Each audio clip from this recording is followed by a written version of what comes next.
Hey, how's it going, guys? Matt here. So today I'm going to be talking a little bit about cameras. I don't do a whole lot of camera content, but because I get asked a lot of questions about cameras and they are such a big part of what I do and what I've done for the last 15 years on motorcycles. I've been shooting with the Insta360 now for about 4 months, done some long road trips with it, done a lot of my review videos with it, done just some local rides with it. Pretty much everything you've seen on my channel in the last 4 months has had the Insta360 used in it one way or another. So I wanted to give it a really big, long, thorough test before I endorse the camera on my channel. So I probably will be using Insta360 on pretty much all of my travel videos moving forward. As the title suggests of the video, if I only had one camera that I could use for my videos, I would make it the Insta360 Ace Pro 2. So the Ace Pro 2 is pretty much an action cam. So it's going to be great for bike to bike. The reason why I would be comfortable with this as being my only camera is because of the versatility of what it can do. Great vlogging camera. So I'll hold it out like this, usually with a stick on it or something like that. And one of the things that I love about this camera, and not very many people talk about it for whatever reason, is the built-in mic, and perfect for the Pan Americas as well. So we're going to take some photos here. We're going to go complete the loop. There's a lot of historical sites up here as well, so we're gonna check that out. The thing having the mic built into this is awesome, and honestly, the audio is extremely good. A lot of the vlogging stuff you guys have seen, like for example, my trip out to Anza-Borrego on the Pan Americas, that was all shot on this very camera, actually, the Ace Pro 2. And everything talking head, looking back at it, and just speaking into the camera, the audio is the same as if I was mic'd up. The audio is extremely good. And then I went down a sick raspberry.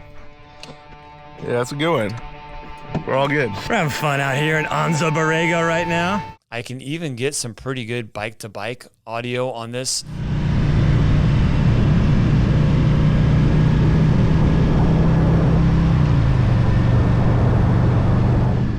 So if I'm holding the camera out and we're not going, maybe above 65 miles an hour, I can get some pretty good exhaust notes on this as well.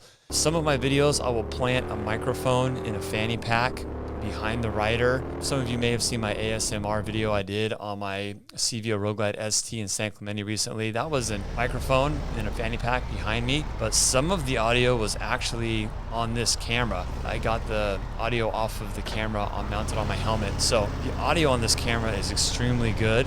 You can actually adjust the area in which this spreads the view. So in the bottom right-hand corner of the screen here, and this is all touch screen, by the way, you can go linear, which is actually the one that I use the most. Linear means that there's no warping or no fisheye effect at all. You can also do an ultra wide or a mega wide. I do an ultra wide when I have the camera attached to my helmet. That just gives you the biggest field of view with a very narrow depth of view, if that makes sense. So if I'm really close to something like my bike, for example, or if I'm trying to get as much of the scenery as possible, then I'll go to like a wide view. I rarely ever use the mega view because once again, that's when it starts to get real kind of fisheye and distorted. And I like to get the detail of zoomed in a little bit more. So it depends on your activity, but for motorcycle purposes, I like to use the linear the most. For vlogging, I use linear. For mounting it on my helmet, I'll use the ultra wide view. Another thing that makes the Insta360 Ace Pro 2 such an effective camera is the straight out of camera image. Now, it enhances the color and the highlights in your shot so well that the dynamic range is extremely good. And a lot of that I know is digitally done or altered in your camera. There's a couple different settings that I primarily use on this camera. I'll go over those real quick with you. Another feature on this camera that I use in low light situations is called pure video. That's something that action cams that I've used previously just don't have. So I'll show you guys a couple of shots of pure video. It was getting to be the twilight hours and we were going into Anza-Borrego and heading into Temecula that I got on the pure video mode that is really good low light situations. Most of the time with this camera, I'll shoot in 4K, 30 frames a second, or if I want to slow things down to half speed, so any nice buttery smooth shot that I get, I'll shoot in 4K, 60 frames per second. I'll also go into the settings on this camera and I'll go into high bitrate mode. So because I upload everything in 4K to YouTube, you're going to want high bit rates, especially at high speeds when you have like a lot of detail passing by you real quickly, like the detail on the road, for example. You'll get artifacting on a lot of action cams if it's not in high bit rate mode. Just the quality of the picture is just super nice and crisp. You know, one of the things that I really try to do on my YouTube channel is focus on quality. There's a lot of content out there that is just all about getting the content up there in any shape or form. And that's great, nothing against those channels. But I want people that watch my channel to come out of that, watching that video, it's like, wow, that was a visually stunning video as well. So this camera can get me that type of effect with the capabilities that it has. So 4K 30 frames is what I shoot most of the time, 4K 60. And if it's nighttime, I go into pure mode on that. There's a lot of other cool modes that I don't necessarily use. You can shoot photos on it, which I hardly ever use, but it is there if you want to use it. It's got burst mode as well. So if you want to take like a big burst of photos all at the same time. You've also got like a time-lapse mode. This is one that I should probably use more because time-lapse is really cool if you set it up and you're going through like a cool like windy area or something like that. You've got a dash cam mode on here as well. So if you want something that's like low resolution, doesn't take up a whole lot of space in your memory card in case you want to just document things always as you're driving, you can do that. The stabilization, guys, is one of the most important, if not the most important thing with an action cam. The stabilization on the Ace Pro 2 is extremely good. If I'm holding my hand out and I'm bouncing on the road and everything, the shot comes out perfectly smooth in post when I take all the footage off of the camera. That's a huge one. Or even your head, you know, if you have a camera on your head, your body is actually somewhat of a stabilization in and of itself, believe it or not.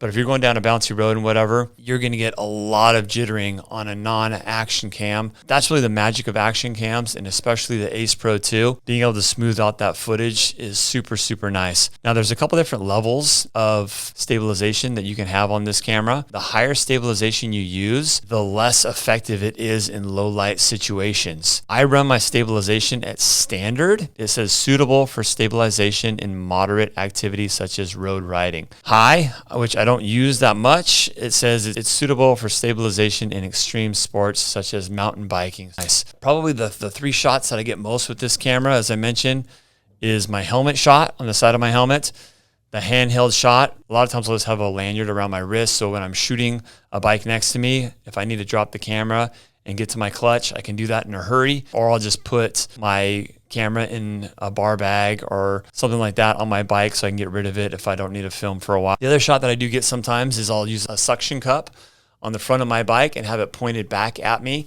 You saw some of those shots in my ASMR videos. A lot of my videos I have a suction cup on the front windshield facing back at me, or sometimes I'll do suction cups on the saddlebag lids and things like that.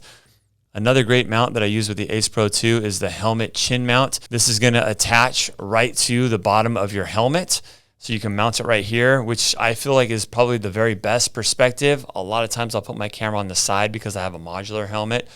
But if I'm not running my modular, I'm going to put this on there and mount the camera right there at the bottom of my chin. That's probably the best perspective if you're not going to use the handheld method that I use, which can actually be slightly dangerous because you're taking a hand off the handlebars. So not for everybody, but a helmet mount's probably the best for a motorcycle. If you have the camera on your helmet, another great thing to get is the GPS preview screen here. So you can attach the preview screen to your handlebars or something. And even though you can't see the screen because it's on your helmet, you can preview your framing and everything on your handlebars. But really there's a bunch of different accessories that you can pick up for the Insta360 to outfit the camera for whatever activity you're using. So for that reason, this is kind of my go-to camera now for about 90% of my content out there. Hopefully I was able to help you guys out with this. For those of you that want to start creating motorcycle content yourself, this is the camera that I personally would get first. And then if you want to add other cameras on top of it to really make your footage unique, like a drone or something like that, those things are really good supplements to a really good action cam. Or another great one to add is a good 360 cam like the X4, X5 by Insta360 as well. Anyways, guys, thanks for watching, and we'll see you guys on the next one. Later.